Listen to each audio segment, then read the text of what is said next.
bloody day! From the visionary mind of the man who brought us Babe 2 and Happy Feet. Wait, what? Mad Max first roared onto the silver screen in 1979. Set in a bleak future where society has gone to rack and ruin, these films are nothing short of a cultural touchstone. They're violent, insane, exciting, and just a ton of fun to watch. And as such, you'd assume Mad Max would be a ton of fun to play. So I thought, why not take a look at all the different multitude of Mad Max games out there? I mean, you've got elements here that wouldn't be out of place in many well-established gaming franchises. Burnout, Grand Theft Auto, Fallout, Guitar Hero. So I did some digging, and what initially surprised me is despite this franchise now being over 40 years old, it's only ever had 5 official video game adaptations, and only 3 of those were actually released. But I do want to talk about the 2 that got cancelled as well, because they got canned for the dumbest of reasons. Wait till you hear about those. But first, let's talk about Mad Max's initial foray into the 8-bit world with the 1990 game simply titled Mad Max, which is an NES title, and it serves as an adaptation of the second film, Road Warrior, but it has elements of the third film thrown in there as well. In the game, you play from a top-down perspective, and you drive around as Max in his iconic V8 Interceptor, in a free-roam environment, collecting resources in order to survive the wasteland. Huh, am I the only one who thinks that's quite advanced for an NES game? Remember, this is way before the days of GTA and most survival games. So you might be thinking, hey, so this game must be pretty damn good then, right? God no. I mean, bend me over backwards and f me with a rusty exhaust pipe. This game is appalling. Blow it, you fool. Look, to start, you begin the game in the car, and you've got no idea where to go. While you're busy trying to dodge oil spills, fortifications chucking dynamite at you, and a shit ton of cars trying to ram you off the road, you drive around, and around, and around. Where do I go? What do I do? Do I need to destroy all these buildings? Do I destroy the cars? Do I rev my engine to the tune of We Don't Need Another Hero and then Tina Turner will show up to rescue me? I've been driving around and around and everything looks the bloody same. I don't know what to do.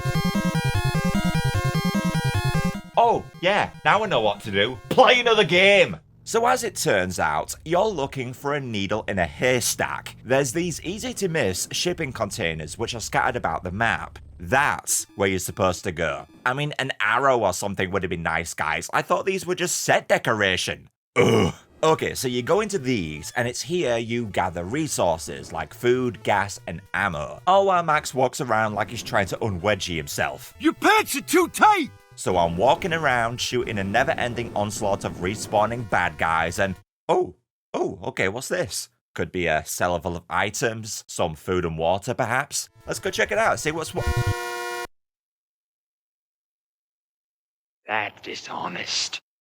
Low. Okay, so once you've reset the game and gathered the fucking resources all over again, you then take them back to a shop and exchange food and water for a pass to open an arena. But good luck finding said arena. I honestly cannot fathom how people were able to play this pre-internet. I tried playing it without a guide. Oh Lord, how I did try. But I just kept going around and around in circles and constantly getting god damn it!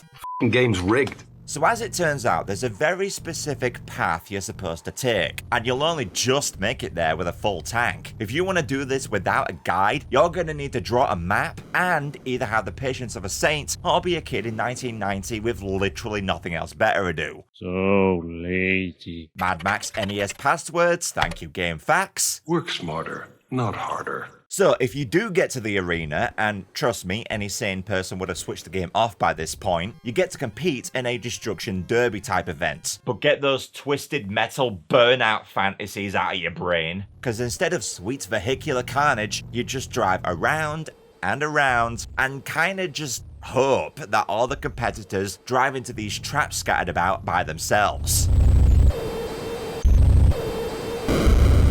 Yep, the best way to win this car combat level is to not crash into anyone. Who was this game made for, Rod and Todd Flanders? Yay! So then you leave in an exit the game doesn't even tell you about, and then it's back to the same old shit you were doing in the first place. And no guys, changing the fucking hue does not constitute a new level. You're not Crash 4. And yeah, sorry to say, but that's this whole game. You just do the same shit several times over, then you get a mediocre boss fight against Humongous, of which you can't even beat if you don't pick up enough ammo for your crossbow. Seriously, a lot of people end up thinking this is a glitch. And when you beat him, you get quite possibly the worst end screen ever seen in a video game. Because why make the effort? It's not as if anyone was going to make it this far. Look, I will give Mad Max for NES credit for its ideas, but actually, no, I'm not even going to do that. As all this game is a reskin of one of the developer's previous games called Road Raider. This game is awful. Avoid it like the plague. I'm gravely disappointed. Now, Mad Max for NES was developed by a Canadian studio called Grey Matter, which I think automatically makes this the worst thing Canada has ever done. But it was published by Mindscape. You might know these guys for the Lego Island game. Now, Mindscape took over developer duties for the game's sequel. 3 years later, we got Outlander for the Sega Mega Drive and the Super Nintendo Charmers. And strictly speaking, this is not a Mad Max game. But I bring it up because it started out as such. You see, before Mindscape could even get the game done, they actually lost the rights to the Mad Max franchise. No doubt because the last Mad Max game they worked on sucked donkey dick. So they scrambled and were still able to release the game just with all the Mad Max references removed. So is this one any good? Did Mindscape learn their lessons with the first one? No. I mean, it's slightly better, but I didn't enjoy this at all. I mean, granted, Outlander was quite ambitious for its time. It mixes vehicle segments a la Outrun and side-scrolling segments too. So that blending of genres is kind of novel, but the driving segments suck, and I found that the best way to demonstrate this was to lie to you. I am very sorry, but the footage you've been looking at all this time has been sped up. This is actually how the game runs. You know guys, when you measure frame rate, you usually end up with a number with 2 digits. Yeah, this is a lot for the Super Nintendo and Mega Drive to handle, and neither of them can cope. You'll notice actually that the two versions of the game do differ, in that the Super Nintendo version is third person, and the Mega Drive is first person. And the Mega Drive version does fare slightly better. For whatever reason, I just kept dying in the Super Nintendo one. I couldn't even make it to the side-scrolling segments there. But on the other hand, the Super Nintendo has the better soundtrack. I mean, here's the music on Nintendo.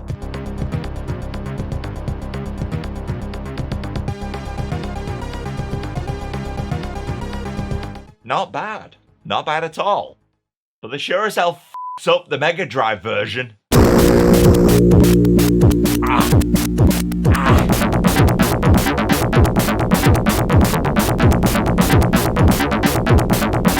You think we have enough bass? And even the sound design is off. To start, notice anything missing?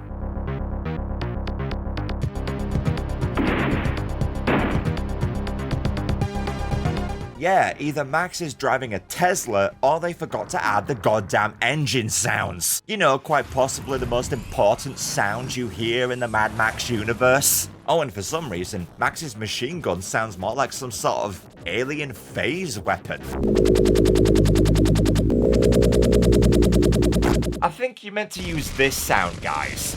I mean, I do respect the ideas on show, like how you have this window show up so you can shoot your shotgun off to the side when bikers approach, and all the explosion effects are pretty sweet, what with the tires flying off in the debris. And look here, you can actually see the motorcyclist explode in your rear view mirror. That's pretty advanced for the time, but the hardware wasn't ready for this. It needed dialing back. Most racing games on the original NES ran better than this. So you drive for a bit, but when you run out of gas, you gotta pull off to the side of the road to get more. Now this is where you partake in the side-scrolling segments, which are even worse. These controls are so stiff. You walk more like the T800 than you do Mad Max, and the hit detection is way off. I mean, look at this. I shot you right in the face. I timed that to perfection. Oh, come on! I actually found using my fists to be more effective. It's bad. And unlike the driving segments, there's no excuse for everything feeling so sluggish. Side-scroller shooter games were all but perfected by this point. Mega Man X came out the same year. What are you doing, Mindscape? Now, as it turns out, Mindscape developed a lot of shit in their time, mostly working on tie-in movie games for the NES, like Terminator and Indiana Jones, and they kept releasing shit all the way up till 2008, where they bowed out with a game about the fucking Golden Balls game show for Wii and DS. For shame. And then they finally left the video game market for good. Can't say they'll be missed. Okay, so the games haven't been very good so far, but before I get to the Mad Max game I think most of you know about, let's talk about those cancelled Mad Max projects that never saw the light of day. Yeah, before even the NES version, there was plans to make one called Mad Max Autorama, which was planned to release around the same time as Mad Max Thunderdome. The console it was planned for? The Control Vision. Anyone? Yeah, I'd never heard of it either. And the reason why it was so obscure is because it never existed. You see, it was planned to be a console that used VHS tapes. And believe it or not, a few of these did exist back in the late 80s. A movie would play and you would use a light gun peripheral to shoot targets overlaid on the screen. And yeah, cause this is pre-recorded video running on a VHS tape, you end up with zero feedback to your shots. If you shoot something, nothing happens. And that alone automatically makes these things the dumbest idea to come out of the 80s. And take into account that was the same decade that gave us the mullets. So yeah, Mad Max for the Control Vision was gonna be an on-the-rails shooter type game. The developers had shot POV footage of a car driving through a desert, and occasional forks in the road would show up and you could decide which way you wanted to go. If any of you have heard of the Sega CD game Sewer Shark, same basic concept, as Sewer Shark was originally intended as a Control Vision game too, but when CD-ROM technology grew in popularity, the Control Vision got canned, and thus Sewer Shark jumped ship to the Sega CD, which is kinda like if the passengers of the sinking Mary Rose were picked up by the fucking Titanic. But Mad Max Autorama didn't ever get the chance to do this. Yeah, you might think Autorama got cancelled because the Control Vision got cancelled, but no, it got canned for the dumbest reason ever. Turns out the game's producer, Ken Melville, checked in with the game's would-be publisher, Hasbro. He arranged a meeting with the executive vice president, Barry Alperin, and was like, "Yo, Barry, just so we're in the clear, you know Mad Max is like a violent series, right? Like, it's not meant for kids, but we're cool though, right? Like, Hasbro is still okay to publish the game. Right?" 2 days later. Yep, turns out Hasbro's vice president thought Mad Max was a franchise meant for kids, and once he found out it wasn't, he pulled the plug, and all development of Mad Max Autorama was thrown in the dumpster. You should have kept your trap shut, Melville! But at least Melville had the rights to the Mad Max franchise going in, unlike Australian developer Melbourne House, who sunk several months of work into a Mad Max game for the PlayStation 2 without even acquiring the fucking rights yet. Yeah, their game was going to be called Mad Max Asylum, and Melbourne House's plan was to create a game so compelling, George Miller would have to give them the license. Yeah, a big reason why there's not that many Mad Max games is because after the disaster that was the NES version, Miller grew extremely wary of whoever he gave the license to, and by God, I do not blame him. So, after several months of development, Melbourne House called a meeting with the man himself, and they pulled out all the stops. They had concept art, a trailer to show, even a fully playable demo. And apparently this meeting went quite well. Until one of the designers of the game, Mark Morrison, handed George Miller a 500-page document full of ideas they had for the game. And the following course of events actually happened. Okay, George, we have this document here full of ideas we have for the game. Please, take a look. Okay, let's see here. Why Mad Max Beyond Thunderdome sucks? Yeah, I'm not making this up. Morrison, for some reason, included this page in his document, and it was apparently the first thing George saw. F***ing Oops. I mean, holy shit. You're trying to win a man's favor so that several months of work don't go down the drain, and the first thing you tell him is, yeah, your last movie sucked balls. And it's weird, because I don't even think Beyond Thunderdome is that bad. I mean, it has its faults. The whole Lost Boys segment was pretty weird, but damn, it's a decent movie. Now, it's said that Miller laughed this off, but when you factor in his eventual decision to not give them the rights, yeah, this might have been the reason why. And so, Mad Max, a franchise that was just dying for a good video game adaptation, went gameless all throughout the late 90s and all throughout the 2000s. And some things that should not have been forgotten were lost. Until, when chance came, the Mad Max IP ensnared a new bearer. Because in 2015, this little film hit cinemas. Yep, after a 30-year absence, George Miller was back with Mad Max Fury Road, and it was a massive hit. Critically at least. It captivated and thrilled audiences, myself included. F me, this movie is awesome. And it picked up 9 Academy Award nominations, winning 6 of them. And thus, the interest in a Mad Max game was back on. And up to bat came Just Cause developers Avalanche Studios, and they brought us this.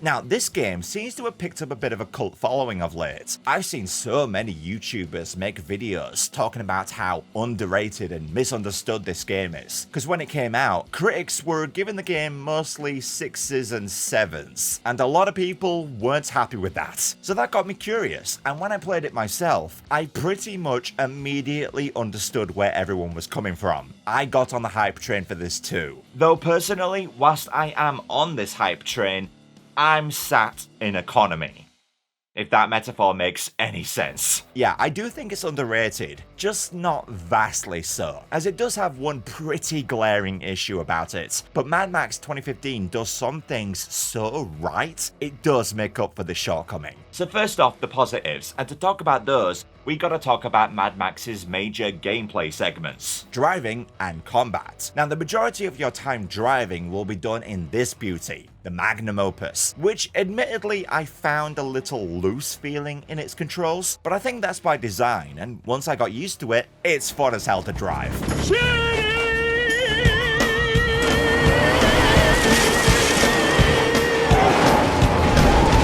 The car comes equipped with things like a battering ram, nitrous oxide, a harpoon gun, and you use all of these in tandem to explode the living shit out of anyone who stands in your way. It's wonderfully visceral. Cars explode and catch fire in such a satisfying manner, and igniting your nitrous and going head first into an enemy vehicle. Woo-hoo-hoo! So good. And that description also applies to the beat-em-up sections. Avalanche Studios have absolutely nailed the feel of this game. Beating the shit out of thugs feels so damn good. You have a light attack, and by holding down the attack button, you can charge up for a more powerful strike, which feels great. It's just so crunchy and yeah! I'm honestly a little scared how much I am enjoying this. I am not a violent man, but yeah! You. I can feel your anger. Look, if you want something to help vent out any frustrations you have I got the game for you. I mean, okay, a lot of you might be thinking, hey, this combat system sure seems familiar. And yeah, this is Mad Max Arkham.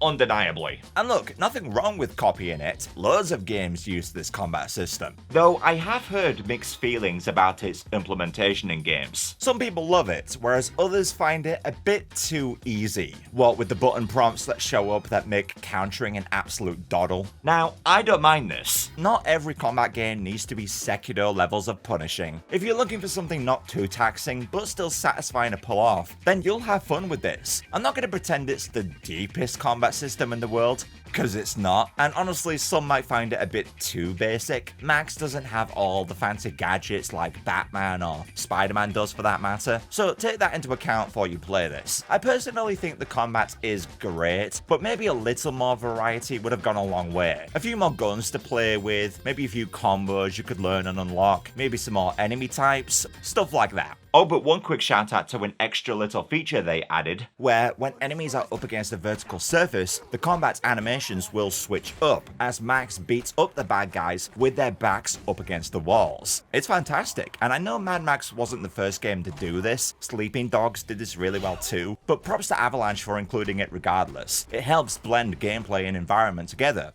Also, for a 2015 title set in a barren wasteland, Mad Max looks damn good at times. My favourite parts are when you go up these hot air balloons. Oh, it's beautiful. The story is also pretty good. Now, granted, it takes a while to get going. A lot of the game's early plot is just based around, we need to build a car, go here, get that part, go there, win this race to get this thing to unlock this place. I mean, I get it, it's a video game and that's part of the course. But nothing really interesting happens until we meet Hope here about halfway through. And now the plot gets a lot more personal. And without spoiling anything, it ends in a surprisingly unconventional manner. You believe Max is set for a certain path, a kind of redemption for the character. And then the game's like, this is Mad Max, bitch! We don't do conventional. And thus, we get a pretty exciting but dark ending to the campaign. I mean, it's not the deepest of plots, but neither are the movies for that matter. So all in all, I found it pretty effective. Kudos. Now earlier, I talked about one glaring issue with this game, and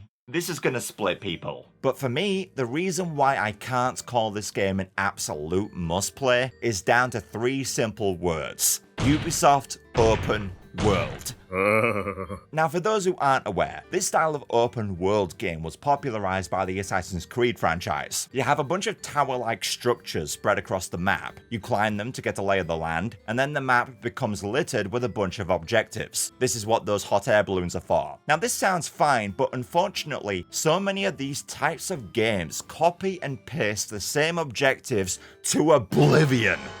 Golf. And this disproportionately affects me more than most, because I love 100% in games. It's very satisfying for me to find everything and do all the objectives. It's why collectathon games like Spyro are so enjoyable for me. And with the Spyro Reignited trilogy, you can 100% that game in about 30 hours, which is a really nice sweet spot for me. It gives me that satisfaction of completing everything without overdoing it. Mad Max, however, whilst not nearly as bad as some open world games out there, still overdoes it. If you want to 100% this, it'll take you over 60 hours. And for me personally, there is not nearly enough variety to keep me playing that long, as many of the game's objectives, whilst fun, become quite repetitive. There's only so many times I can take over the same looking enemy compound before I'm like, Seen it, seen it, seen it, seen it, seen it, seen it. I mean, variety could have been added by adding more narrative to the open world, more lore. I mean, you get this a tiny bit through these collectibles Max collects, but it's just not enough. The Mad Max world is a fascinating place that the movies don't really explain very much. Naturally, because they can't, they're just 90-minute features with an emphasis on action set pieces. But a 60-hour video game doesn't have that restraint. Wouldn't it be cool to have side story missions, where you fight alongside characters like Ghost of Tsushima did, and by helping them, they reveal more about their past lives and how they survived the apocalypse?